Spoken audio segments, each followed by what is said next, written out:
Hello everyone, welcome to Prakriti classes. I hope you all are doing well. तो friends, आज की इस class में हम फिर से ध्वनि के बारे में पढ़ेंगे। ये हमारा पार्ट 2 होगा। इसके पहले हमने ध्वनि की एक क्लास ली थी, तो जितने भी इम्पॉर्टेंट क्वेश्चंस हैं उन्हें हम एक एक क्लास में करके कंप्लीट करेंगे। तो ये जो हिंदी की क्लास हो रही है आपकी, ये आपकी सीजी व्यापम, सीजीपीएससी, एडीओ, शिक्षक भर्ती, सीजी टेट, इन सभी के लिए बहुत ही इंपॉर्टेंट है। हम सीजी व्यापम को टारगेट करके चलेंगे क्योंकि सीजी व्यापम में हिंदी का सिलेबस लगभग सेम होता है। सभी में ग्रामर पोर्शन से ही आपके एग्जाम में क्वेश्चंस पूछे जाते हैं।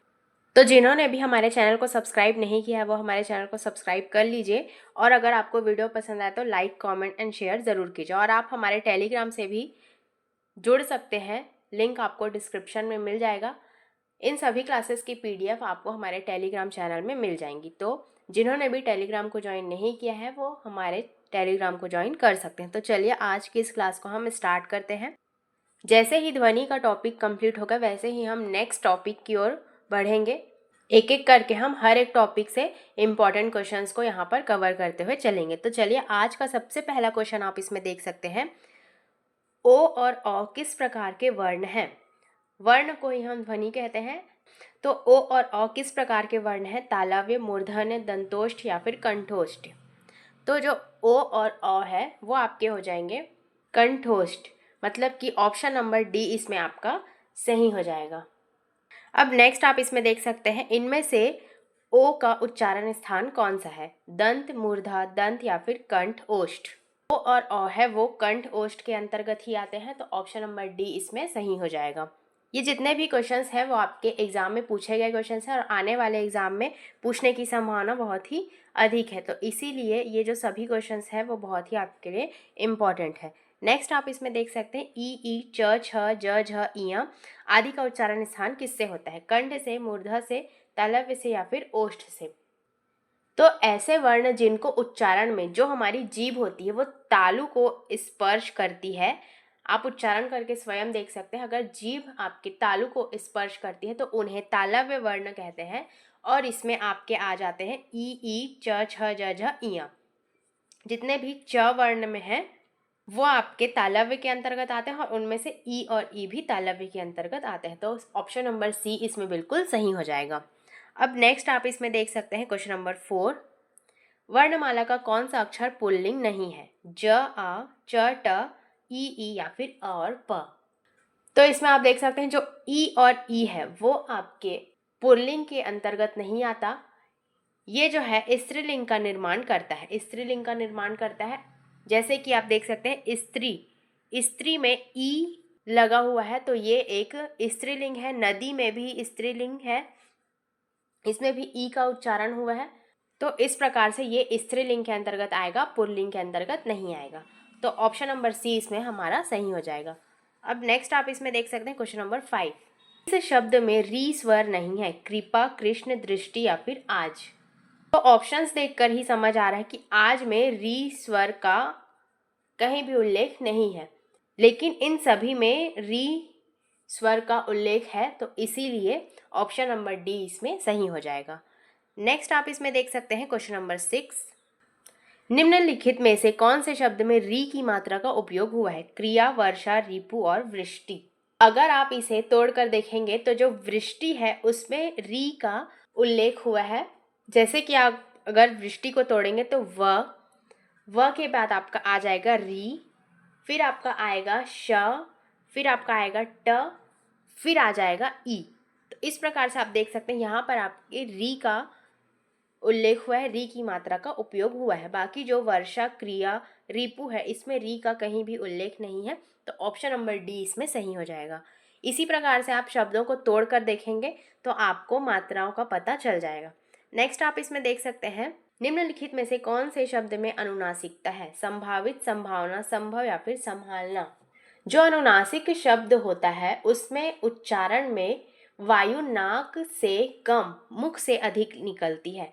जो वायु होती है वो नाक से कम और मुख से अधिक निकलती, मुख से जो है अधिक निकलती, उसे ही हम अनुनासिकता कहते हैं। और हिंदी में जो यह विशेषता होती है वो चंद्र बिंदु के रूप में दर्शाई जाती है। तो इस क्वेश्चन का जो सही आंसर हो जाएगा वो हो जाएगा संभालना। अगर आप उच्चारण करके देखेंगे तो इसमें जो है मुख से वायु अधिक निकल रही है, और इन सभी को अगर आप उच्चारण करेंगे तो इसमें नाक से वायु अधिक निकल रही है, इसीलिए जो संभालना है वो अनुनासिक शब्द के अंतर्गत आ जाएगा। नेक्स्ट आप इसमें देख सकते हैं क्वेश्चन नंबर 8, एक से अधिक वर्णों के मेल को क्या कहते हैं? अक्षर, स्वर, व्यंजन या फिर अनुस्वार। तो जो एक से अधिक वर्णों के मेल है उन्हें हम कहते हैं व्यंजन। ऑप्शन नंबर सी इसमें बिल्कुल सही हो जाएगा। मतलब कि व्यंजन वर्णों का उच्चारण स्वरों की सहायता से होता है। जो व्यंजन वर्ण होते हैं उनका जो उच्चारण होता है वो स्वरों की सहायता से होता है। जैसे कि आप देख सकते हैं क में आपका अ जुड़ा हुआ है, स्वर की सहायता से एक वर्ण बना है तो उसे हम व्यंजन के रूप में लेते हैं। तो इसमें स्वरों की सहायता से जिसका उच्चारण होता है उसे हम व्यंजन कहते हैं। तो ऑप्शन नंबर सी इसमें हमारा सही हो जाएगा।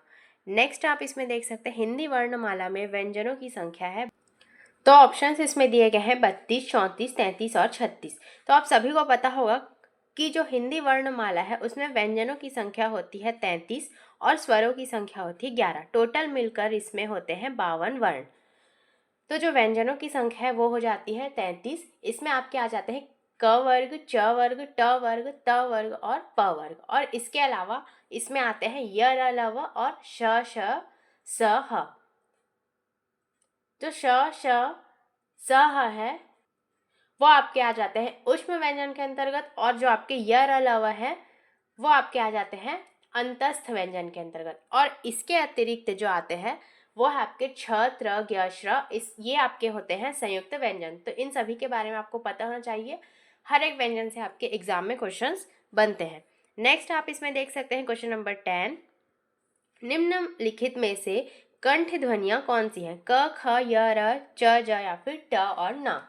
तो जो क और ख है यही आपके कंठ ध्वनिया के अंतर्गत आएंगी, और जो च और ज है वो आपकी तालव्य ध्वनि है। मतलब कि च वर्ग अभी इसके पहले वाले क्वेश्चन में हमने देखा था जो ई और ई है, और उसके अलावा जो च वर्ग है वो आपके तालव्य ध्वनियाँ होती हैं। ट और न आपके हो जाएंगे मूर्धन ध्वनियाँ, और जो अंतस्थ ध्वनियाँ हैं अभी हमने पढ़ा य, र, ल, व, वो आपके हो जाएंगे अंतस्थ ध्वनियाँ। तो इन सभी के बारे में आपको पता होना चाहिए। आप एक ट्रिक के माध्यम से भी इसे याद रख सकते हैं, जैसे कि क, ता, मु, द, ओ, कतामु दओ। इसमें आप क्या आ जाए, क मतलब कि कंठ वर्ण, ता मतलब तालव्य, मु मतलब मूर्धन्य और द मतलब दंत और ओ मतलब ओष्ठ। और जो इसमें आप सीरीज के माध्यम से याद रख सकते हैं, कंठव्य में आएंगे आपके क वर्ग, फिर इसके नेक्स्ट आपके च वर्ग, ट वर्ग, त वर्ग और प वर्ग। तो इस हिसाब से आप इसमें याद रख सकते हैं। अगर ये आपको ट्रिक अच्छी लगी तो इस प्रकार से आप इसे याद रख सकते हैं। अब नेक्स्ट क्वेश्चन आप इसमें देख सकते हैं क्वेश्चन नंबर 11, उच्चारण स्थान के आधार पर निम्नलिखित में से कौन सा दंत्य है? म, ल, प या फिर उ। तो उच्चारण स्थान के आधार पर इसमें से आपका आ जाएगा जो ल है वो आपका दंत्य वर्ण के अंतर्गत आएगा, और जो प, म और उ है ये आपके ओष्ठ वर्ण के अंतर्गत आएंगे। ल जो है आपका एक अंतस्थ व्यंजन भी है और साथ ही साथ दंत व्यंजन के अंतर्गत भी आता है, तो इसे भी आप इसमें याद रखेंगे। अब नेक्स्ट क्वेश्चन आप इसमें देख सकते हैं, घ का उच्चारण स्थान कौन सा है? मूर्धा, तालु, कंठ या फिर दंत। तो क, ख, ग, घ जिसमें आते हैं वो आपके हो जाएंगे कंठ ध्वनियां, और इसके अलावा अ, आ और ह और एक आता है विसर्ग, ये भी आपकी कंठ ध्वनियों के अंतर्गत आएंगी। तो इसे आप इसमें याद रखेंगे। तो घ आपका हो जाएगा कनि के अंतर्गत। अब नेक्स्ट आप इसमें देख सकते हैं क्वेश्चन नंबर 13, हिंदी की श ध्वनि है मूर्धन्य, तालव्य, दंत या फिर ओष्ठ। तो जो श है वो आपके तालव्य ध्वनि के अंतर्गत आती है। इसमें हम च वर्ग को लेते हैं और इसमें आपका आ जाता है ई और इसके अलावा आपका आ जाता है श। तो जो च वर्ग के अलावा जो भी वर्ण इसमें आते हैं उन सभी को आपको याद रखना जरूरी है, क्योंकि सभी से आपके एग्जाम में क्वेश्चन पूछे जाते हैं। तो जो श ध्वनि है वो आपकी हो जाएगी तालव्य ध्वनि। तो ऑप्शन नंबर बी इसमें हमारा सही हो जाएगा। और जो श है वो आपका एक ऊष्म ध्वनि भी है, तो इसे भी आप इसमें याद रखेंगे। नेक्स्ट है आपका क्वेश्चन नंबर 14 तालव्य व्यंजन है। तो ऑप्शंस इसमें दिए गए हैं द, ट, ड, ढ, च, छ, ज, झ, त, थ, द, ध और म, फ, ज, भ। तो अभी हमने पढ़ा था जो तालव्य व्यंजन है वो आपके होते हैं च वर्ग के, और इसके अलावा ई और जो श है वो आपके तालव्य व्यंजन के अंतर्गत आते हैं। तो इन्हें भी आप इसमें याद रखें। तो च, छ, ज, झ हमारा इसमें सही हो जाएगा। अब नेक्स्ट क्वेश्चन आप इसमें देख सकते हैं, च और छ का उच्चारण स्थान कौन सा है। तो इसका जो सही आंसर हो जाएगा वो हो जाएगा तालु। अब नेक्स्ट आप इसमें देख सकते हैं क्वेश्चन नंबर 16, य का उच्चारण स्थान कौन सा है, ओष्ठ, दंत, मूर्धा या फिर तालु। तो जो य है उसका उच्चारण स्थान हो जाएगा तालु। इसके अलावा जो तालव्य व्यंजन है उसमें आपके आ जाते हैं च वर्ग के जितने भी वर्ण हैं वो, और इसके अलावा ई, श और य। तो यहाँ तक आपको याद हो गया होगा कि कौन कौन से तालव्य के अंतर्गत आते हैं। अब नेक्स्ट क्वेश्चन आप इसमें देख सकते हैं क्वेश्चन नंबर 17, निम्न में तालव्य ध्वनि कौन सी है, ट, प, श और क। जो तालव्य ध्वनि हो जाएगी वो आपकी हो जाएगी श, और जो क है वो आपकी हो जाएगी कंठव्य ध्वनि, प आपकी हो जाएगी ओष्ठ ध्वनि, और जो ट है वो आपकी हो जाएगी मूर्धन्य ध्वनि। तो इसमें ऑप्शन नंबर सी इसमें सही हो जाएगा। अब नेक्स्ट आप इसमें देख सकते हैं हिंदी की तालव्य ध्वनियां हैं च, छ, ज, झ, प, फ, ब, भ, त, थ, द, ध या फिर ट, ठ, ड, ढ। तो जो तालव्य ध्वनियां हैं वो इसमें आ जाएंगी च, छ, ज, झ, और त, थ, द, ध आपकी होती है दंत ध्वनियां, ट, ठ, ड, ढ आपकी होती है मूर्धन्य, और जो प, फ, ब, भ, म होती है वो आपकी होती है ओष्ठ ध्वनि। तो इस प्रकार से च, छ, ज, झ तालव्य ध्वनियों के अंतर्गत आती है। नेक्स्ट आप इसमें देख सकते हैं क्वेश्चन नंबर 19। ये सभी क्वेश्चंस बहुत ही इंपॉर्टेंट है, तो ज़्यादा से ज़्यादा आप इसे शेयर कीजिए ताकि सभी को ये क्लासेस मिल सके। श का उच्चारण स्थान कौन सा है, कंठ, तालु, दंत या फिर मूर्धा। तो जो श है उसका उच्चारण स्थान हो जाएगा तालु। नेक्स्ट आप इसमें देख सकते हैं च वर्ग ध्वनियां किस वर्ग में आती है, वर्त, वर्ण, कंठ या फिर तालव्य या फिर दंत। तो जो च वर्ग है वो तालव्य ध्वनियों के अंतर्गत आती है। इसमें आपके आ जाते हैं च, छ, ज, झ, इया, और वैसे ही कंठ ध्वनियों के अंतर्गत आती हैं क, ख, ग, घ, अंग। जो दंत ध्वनियां हैं उसके अंतर्गत आपकी आ जाती हैं त, थ, द, ध, न। तो इस प्रकार से इन सभी के बारे में आपको याद होना चाहिए। नेक्स्ट आप इसमें देख सकते हैं ढ वर्ण का उच्चारण स्थान खाली स्थान है और वर्ग खाली स्थान है। रिक्त स्थान हेतु सही विकल्प चुने, त वर्ग चौथा, ट वर्ग चौथा, ट वर्ग तीसरा या फिर ट वर्ग दूसरा। तो जो ढ है उसका उच्चारण स्थान कौन सा होगा यह आपको बताना है। तो जो ढ है वो आपका आ जाएगा मूर्धा के अंतर्गत, मतलब कि इसका जो उच्चारण स्थान है वो मूर्धा हो जाएगा, और ये जो है वो ट वर्ग के अंतर्गत आता है। ट, ठ, ड, ढ, न। तो ये ट वर्ग के अंतर्गत आता है, मतलब कि इसमें आप देख सकते हैं ट, ठ, ड और ढ और फिर न। तो ये आपका आ रहा है चौथे स्थान के अंतर्गत। तो ऑप्शन नंबर बी इसमें हमारा सही हो जाएगा। अब नेक्स्ट क्वेश्चन आप इसमें देख सकते हैं क्वेश्चन नंबर 22, निम्नलिखित में से कौन सा वर्ण उच्चारण की दृष्टि से दंत नहीं है। दंत नहीं है यह आपको बताना है, त, न, द या फिर ट। तो जो दंत वर्ण है उसमें आपके आ जाते हैं त, थ, द, ध और न। तो आप देख सकते हैं आपके दंत वर्ण के अंतर्गत आएंगे, त भी आपका दंत वर्ण के अंतर्गत आएगा, न भी आपका दंत के अंतर्गत आएगा, और द भी आपका दंत वर्ण के अंतर्गत आएगा। लेकिन जो ट है वो एक मूर्धन्य ध्वनि है, तो यही नहीं होगा, और ऑप्शन नंबर डी ही हमारा इसमें सही हो जाएगा, क्योंकि हमसे नेगेटिव पूछा है। तो नेगेटिव जो है वो है ट। अब नेक्स्ट आप इसमें देख सकते हैं क्वेश्चन नंबर 23, निम्न में दंत ध्वनि कौन सी है, क, छ, त या फिर प। तो अभी हमने देखा जो दंत ध्वनि होती है उसमें आप क्या जाते हैं, जो त वर्ग के अंतर्गत जो भी ध्वनियाँ आती है वो दंत ध्वनियाँ कहलाती हैं। तो इसमें से जो त है वही आपका दंत ध्वनि हो जाएगा। जो क है वो आपके कंठव्य ध्वनि के अंतर्गत आएंगी, और जो छ है वो आपका तालव्य ध्वनि के अंतर्गत आएगा, और जो प है वो आपके ओष्ठ ध्वनि के अंतर्गत आएगा। तो इन सभी के बारे में आपको पता होना चाहिए। अब नेक्स्ट आप इसमें देख सकते हैं क्वेश्चन नंबर 24। लास्ट के कुछ ही क्वेश्चंस बच गए हैं, तो लास्ट तक आप इसमें ज़रूर बने रहेंगे। निम्नलिखित में से दंत वर्ण कौन सा है, य, च, त या फिर उ। तो अगेन इसमें आपका जो त है वो दंत ध्वनि के अंतर्गत आएगा, तो ऑप्शन नंबर सी इसमें बिल्कुल सही हो जाएगा। और जो य और च है वो तालव्य के अंतर्गत आएगा, और जो ऊ है वो ओष्ठ ध्वनि के अंतर्गत आएगा। तो इन सभी के बारे में आपको पता होना चाहिए। अब नेक्स्ट आप इसमें देख सकते हैं क्वेश्चन नंबर 25। निम्न में दंत ध्वनि कौन सी है, ख, च, ल या फिर फ। तो दंत ध्वनि के अंतर्गत आती हैं त, थ, द, ध और न। तो त वर्ग में जो भी आते हैं वो दंत ध्वनि के अंतर्गत आते हैं, लेकिन ऑप्शंस में ये कहीं पर भी नहीं लिया गया है।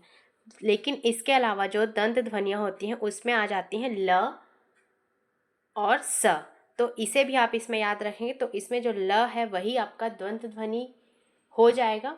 तो ऑप्शन नंबर सी इसमें हमारा सही हो जाएगा। और जो ख है वो कंठ ध्वनि के अंतर्गत आएगा, च आपका तालव्य ध्वनि के अंतर्गत आएगा और फ आपका ओष्ठ ध्वनि के अंतर्गत आएगा। और वैसे ही कंठ ध्वनि में आपके आ जाते हैं क वर्ग, और उसके अलावा उसमें आ जाता है ह और विसर्ग। वैसे ही तालु में आपका आ जाता है च वर्ग और य और श। फिर आपका जो है मूर्धा के अंतर्गत आ जाता है ट वर्ग, और उसके अलावा आपका आता है र और श। फिर जो दंत ध्वनियाँ हैं उसमें आपका आ जाता है त वर्ग, उसके अलावा ल और स आता है। और ओष्ठ ध्वनियाँ जो है उसमें आपके प वर्ग के सभी वर्ण आते हैं, और दंतोष्ठ जो वर्ण होता है दंतोष्ठ, उसमें आपका आ जाता है व ध्वनि। और जो ल है वो भी द्वंद ध्वनि के अंतर्गत आती है। तो ये जो सभी है वो आपके ध्वनियों के नाम हैं, इनसे ही आपके एग्जाम में क्वेश्चंस पूछे जाते हैं। नेक्स्ट अब आप इसमें देख सकते हैं प, फ, ब, भ, म खाली स्थान व्यंजन होते हैं, दंत, ओष्ठ, तालव्य या फिर कंठ। तो इसका जो सही आंसर हो जाएगा वो हो जाएगा ओष्ठ। जो प, फ, ब, भ, म है वो ओष्ठ ध्वनियों के अंतर्गत आते हैं। और जो दंत ध्वनियाँ हैं उसके अंतर्गत आपके आ जाते हैं त, थ, द, ध, न। तालव्य व्यंजन के अंतर्गत आपके आ जाते हैं च, छ, ज, झ, य। और कंठव्य व्यंजन के अंतर्गत आपके आते हैं क, ख, ग, घ, अंग। नेक्स्ट आप इसमें देख सकते हैं हिंदी की ब ध्वनि है दंत ध्वनि, ओष्ठ ध्वनि, वर्त ध्वनि या फिर तालव्य ध्वनि। तो जो ब ध्वनि है वो आपकी हो जाएगी प, फ, ब, भ, म। यह आपकी आती है ओष्ठ ध्वनि के अंतर्गत। तो ऑप्शन नंबर बी इसमें बिल्कुल सही हो जाएगा। ये आपका प वर्ग के अंतर्गत आता है, प, फ, ब, भ, म। इसे आप उच्चारण करके भी समझ सकते हैं। नेक्स्ट आप इसमें देख सकते हैं व का उच्चारण स्थान कौन सा है, दंत, ओष्ठ, दंतोष्ठ या फिर कंठोष्ठ। तो अभी हमने पढ़ा था कि जो व है वो दंतोष्ठ के अंतर्गत आता है, वह ही है जो दंतोष्ठ के अंतर्गत आता है। तो ऑप्शन नंबर सी इसमें बिल्कुल सही हो जाएगा। नेक्स्ट आप इसमें देख सकते हैं क्वेश्चन नंबर 29। निम्नलिखित ध्वनियों में से कौन सी दंतोष्ठ है, थ, फ, म या फिर व। तो जो दंतोष्ठ ध्वनि है वो आपकी हो जाएगी व। और जो थ है वो आपका हो जाएगा दंतव्य ध्वनि, और जो फ और म है वो आपकी हो जाएंगी ओष्ठ ध्वनियाँ। और जो दंतोष्ठ है वो आपका हो जाएगा व। तो ऑप्शन नंबर डी इसमें बिल्कुल सही हो जाएगा। अब आज का हमारा लास्ट क्वेश्चन आप इसमें देख सकते हैं निम्नलिखित में से कौन ट वर्ग में नहीं है, ठ, ढ, ध या फिर न। तो जो ट वर्ग है उसमें आपके आ जाते हैं ट, ठ, ड, ड, ढ और न। तो इसमें आप देख सकते हैं जो ध है वही ट वर्ग में नहीं आता। तो ऑप्शन नंबर सी इसमें बिल्कुल सही हो जाएगा। सभी में 5-5 व्यंजन होते हैं, जैसे कि आप समझ सकते हैं क वर्ग जो होता है उसमें भी 5 वर्ण होते हैं, क, ख, ग, घ, अंग। च वर्ग में 5 वर्ण होते हैं, च, छ, ज, झ, ञ। ट वर्ग में भी 5 वर्ण होते हैं, ट, ठ, ड, ढ, न। त वर्ग में त, थ, द, ध, न। और प वर्ग में प, फ, ब, भ, म। और इन सभी जो टोटल आपके होते हैं 25 व्यंजन, उन्हें ही स्पर्श व्यंजन कहा जाता है। तो ये भी आपसे पूछ लिया जाता है कि स्पर्श व्यंजन किसे कहते हैं। तो इन सभी जो वर्ण के अंतर्गत इन 5 वर्ग में जिन्हें शामिल किया गया है वो स्पर्श व्यंजन कहलाते हैं। तो इन्हें भी आप इसमें याद रखेंगे। तो दोस्तों आज की ये क्लास आपको कैसी लगी कमेंट में ज़रूर बताएंगे। और अगर क्लास आपको पसंद आए तो लाइक ज़रूर कीजिए और ज़्यादा से ज़्यादा आप इसे शेयर कीजिए, और जिन्होंने भी हमारे चैनल को सब्सक्राइब नहीं किया है वो सब्सक्राइब कर लीजिए, क्योंकि यहाँ पर आपको बिल्कुल फ्री क्लासेस प्रोवाइड की जा रही है। और अगर आपको इसका PDF चाहिए तो आप हमारे टेलीग्राम को ज्वाइन कर सकते हैं, लिंक आपको डिस्क्रिप्शन में मिल जाएगा। तो चलिए आज की इस क्लास को हम यहीं एंड करते हैं, तो मिलते हैं नेक्स्ट क्लास में। तब तक के लिए thank you and take care.